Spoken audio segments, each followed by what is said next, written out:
আমাদের অনেকে একটা ভুল করে, সেটা হচ্ছে অনেকে খাবারের ক্ষেত্রে খুব কনসার্ন, যেটা হালাল হইতে হবে, যেটা আমি কনজিউম করব এটার ব্যাপারে খুব কনসার্ন, কিন্তু অন্যান্য বিষয়ে তার আর কোনো খেয়াল নাই, ভ্রুক্ষেপ নাই। এরকম আছে না নাই বলেন? আমাদের সরকারি বিভিন্ন অফিসগুলোতে ঘুষ আছে না? ঘুষ আছে। দেখবেন সরকারি অনেক হিন্দু কর্মকর্তা গরুর গোশত খায় না।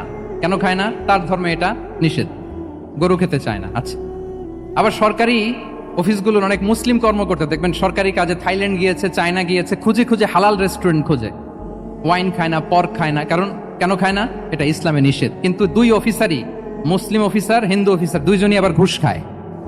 হয় না এরকম?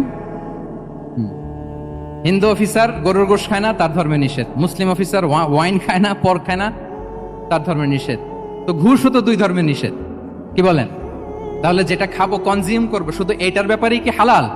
না, ইউর ইনকাম শুড বি হালাল, ইউর ফ্যাশন শুড বি হালাল, ইউর এন্টারটেইনমেন্ট শুড বি হালাল, ইউর রিলেশনশিপ শুড বি হালাল।